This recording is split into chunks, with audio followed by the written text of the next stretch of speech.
con los casos al alza, ¿no? Las infecciones al alza, lamentablemente también los fallecidos al alza, pero en momentos donde ya hay pues una luz de esperanza con el inicio del proceso de vacunación. Esto no implica que esto se vaya a terminar de la noche a la mañana y evidentemente vamos a vivir en paralelo con estas realidades que ojalá durante este año pues ya vayan encontrándose y el proceso de vacunación vaya de alguna manera avanzando, porque finalmente lo que estamos hablando es de inmunizar a la mayor cantidad de gente para bloquear que el virus siga circulando. Hoy mismo ha habido noticias sobre Johnson & Johnson, que también se están negociando con el Perú, y se habla mucho de la distinta eficacia de las vacunas, pero esto tiene varios bemoles. Vamos a hablar de esto porque la vacuna es un tema, pero por supuesto lo que va a seguir esta realidad que les digo es el tratamiento.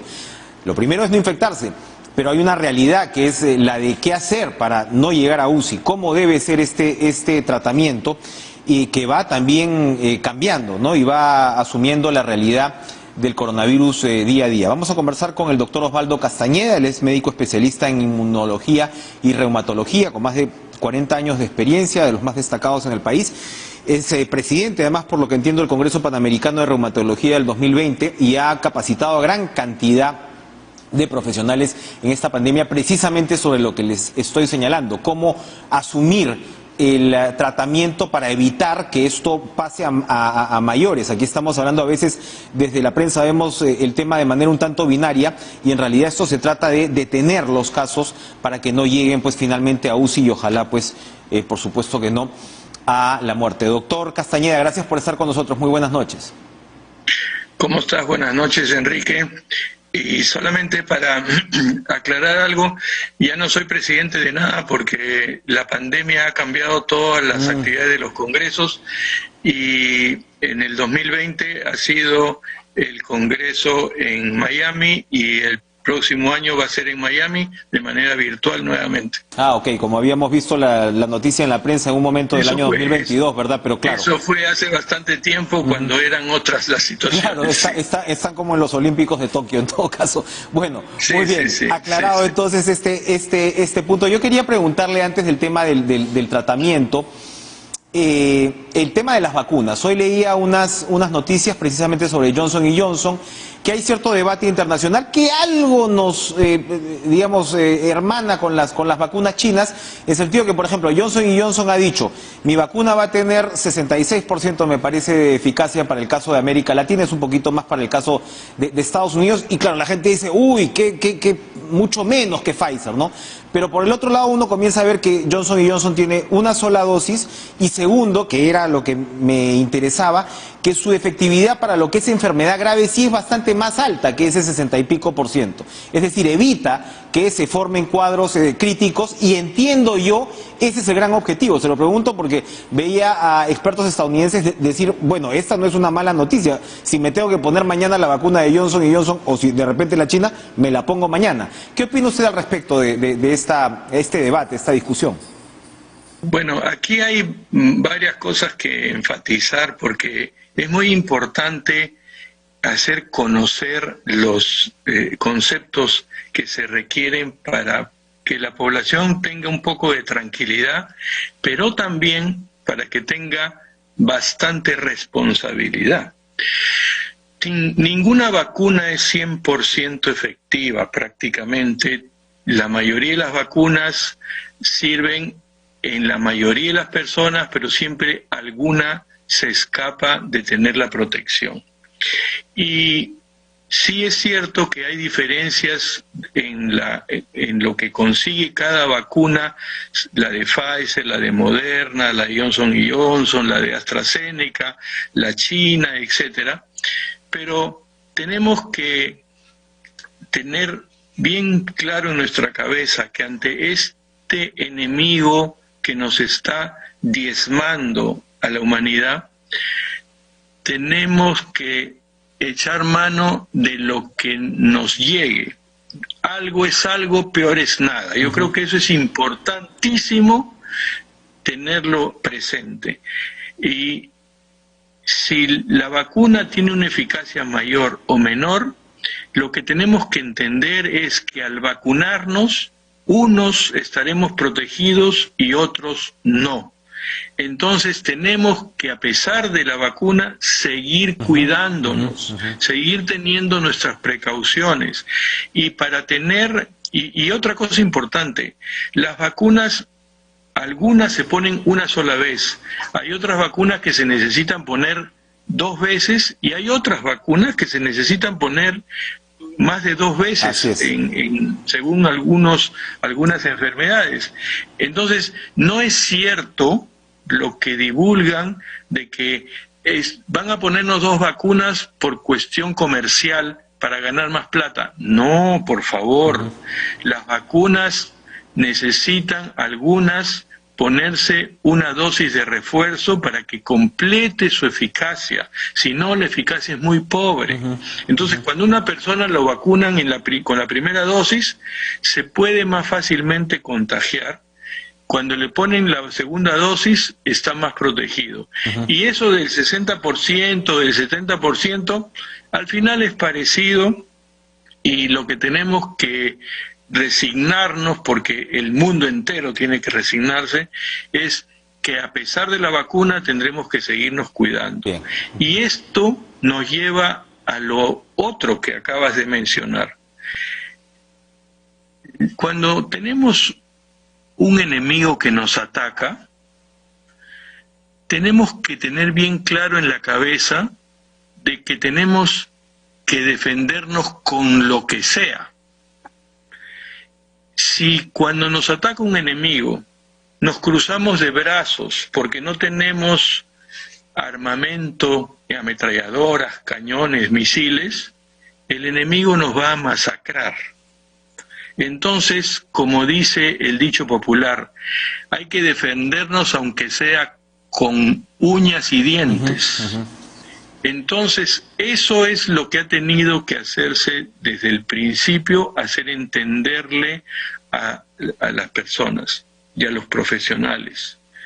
No es posible que en una situación donde está no solo la salud, sino la vida de por medio, haya la posición de que no hay tratamiento, no hay que hacer nada, esperemos. Eso es como mirar a una persona que se está ahogando y cruzarse de brazos para ver si Dios lo salva o no. Ese es un punto clave, doctor Castañeda, porque precisamente ha habido mucha controversia, particularmente sobre los medicamentos para Exactamente. ¿no? Y yo, la ivermectina ha estado en el centro del debate, pero hay a muchos especialistas que les suena herético, ¿no?, hablar de la ivermectina, sobre todo porque la relacionan con el tema de la automedicación, pero resulta que uno revisa estudios internacionales y hay investigación sobre la ivermectina. Ahora mismo se está realizando una en Navarra, bastante importante, se ha realizado otras más. Y me da gusto que estés tan bien documentado. Fíjate. Cuéntenos, por favor, sobre la ivermectina, usted que ha estado tanto sobre el terreno acá en el COVID. Acá hay una cosa importante que comentar. El gran problema es entender esta enfermedad. Y para entender esta enfermedad hay que conocer cuáles son los mecanismos inmunológicos.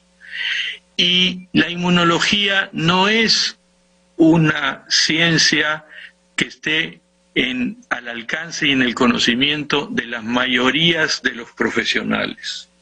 Entonces, al no entender esa parte, se hacen posiciones de un extremo al otro que no son apropiadas, porque el médico tiene que luchar contra la enfermedad y contra la muerte con lo que sea y hacer el intento de salvar a su paciente.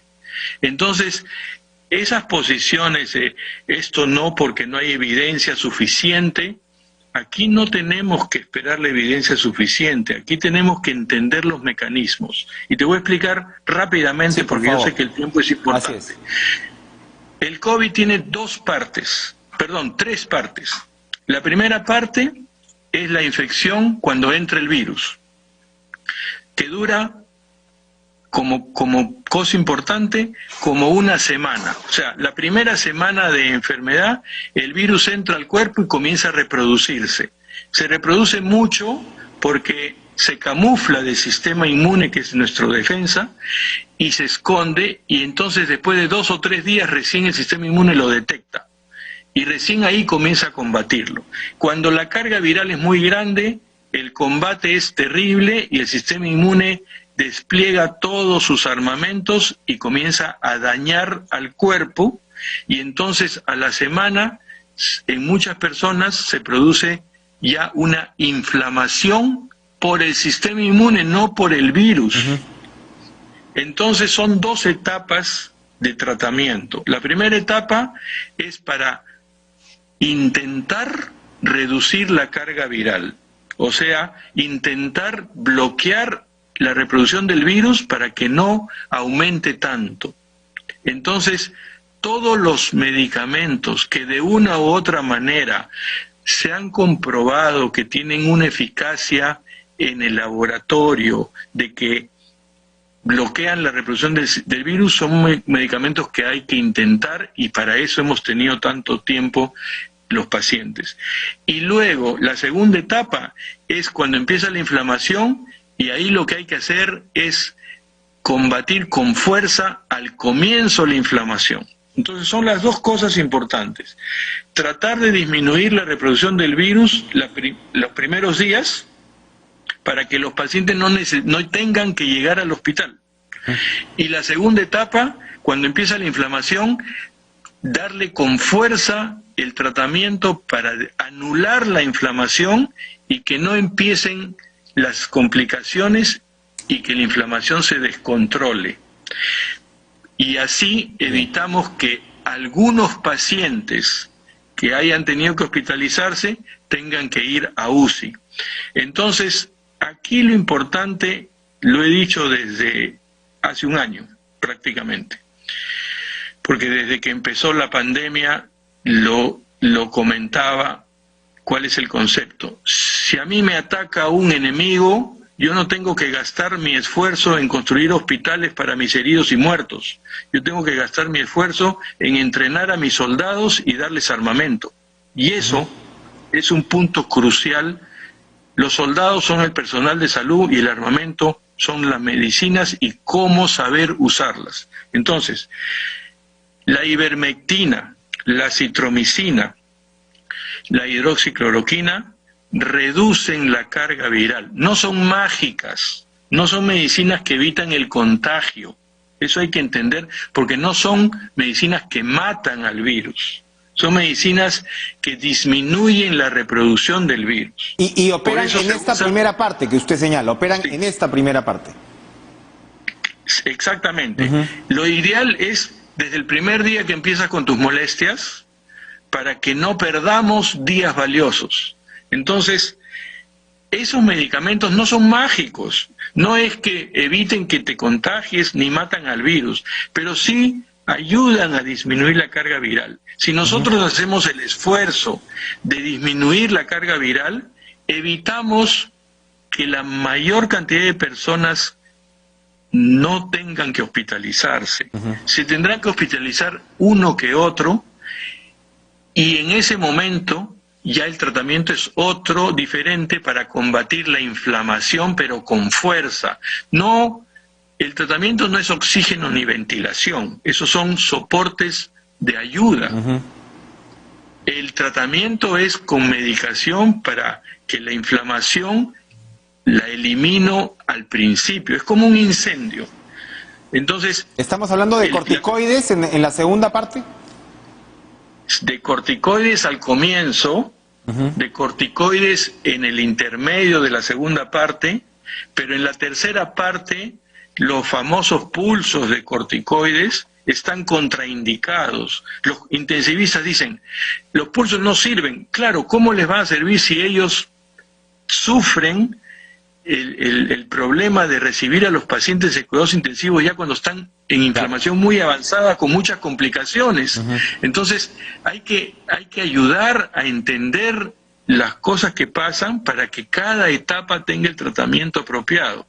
Entonces, en la primera etapa, si nosotros usamos estos medicamentos que, como digo, no son mágicos ni nada por el estilo, pero que sí disminuyen la reproducción del virus, y los combinamos, por ejemplo, la famosa combinación de ivermectina con acitromicina o de hidroxicloroquina con acitromicina, vamos a conseguir que el paciente no necesite hospitalizarse. Pero ojo, y lo acabas de decir, no puede haber automedicación, porque por ejemplo la hidroxicloroquina y la citromicina tienen contraindicaciones en algunos tipos de pacientes, en algunas enfermedades y los que reciben algunos tratamientos. Entonces es el médico el que tiene que saber.